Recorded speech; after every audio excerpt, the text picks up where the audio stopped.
the Grace Church in Millersville, as you can see. Been here for about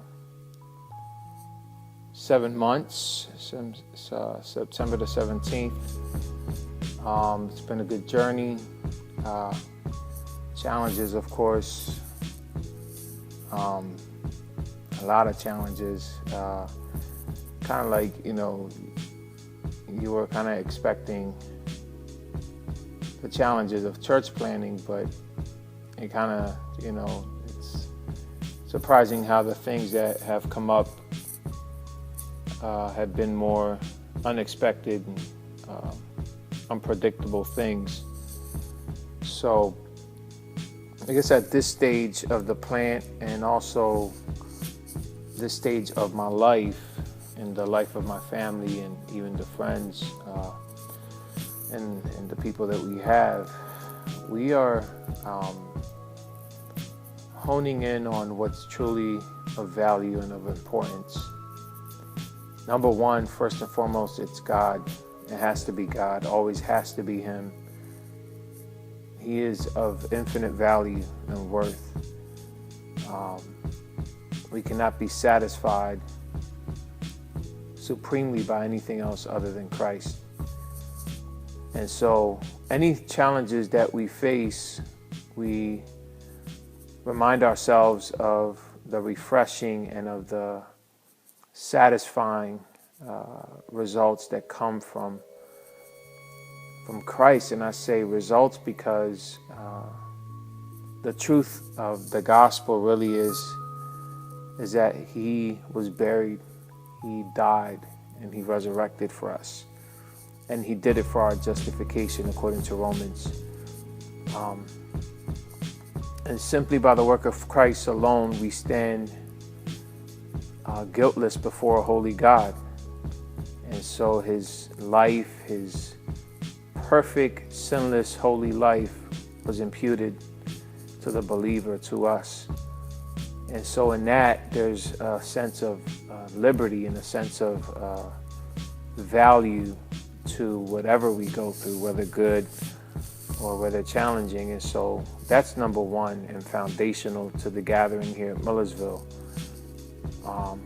Number two, we lose sight of the good that is happening. 1 Corinthians 3 is a chapter I live by. And it talks about He who plants and He who waters, but it is God who gives the increase. He grows His church. We simply water and plant. And it's not our responsibility to grow the church. And so that's refreshing too, because the results of this church plant don't solely depend on one man, myself. It doesn't depend on a team. It depends solely on God who gives the increase. But it also talks about how we're co-laborers. And so there is a sense of responsibility on our part to steward what God is doing. And we do so for His glory. And so that again is refreshing, because that in itself displays that we are not alone. He is with us. Number three, the fruit that has been shown throughout just the 6 or 7 months that we've been here. So far, we've been able to minister to college students like we've desired to. We've been able to impact people's lives with the gospel.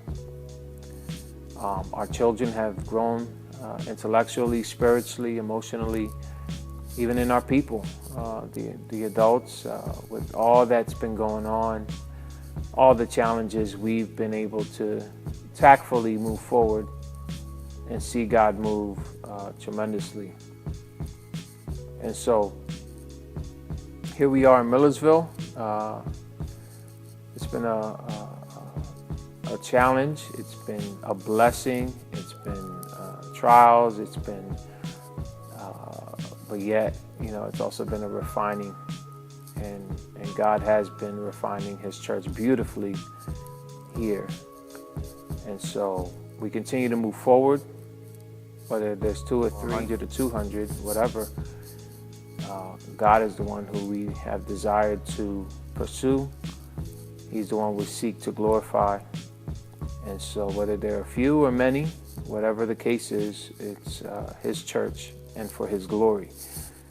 And so I'm encouraged by the fact that God has kept us amidst of all that we've been through. Just in the last 6 or 7 months, even in the last year, it's been an incredible, journey to see the things that have gone down, and yet it's also joyful to see how lives are able to endure.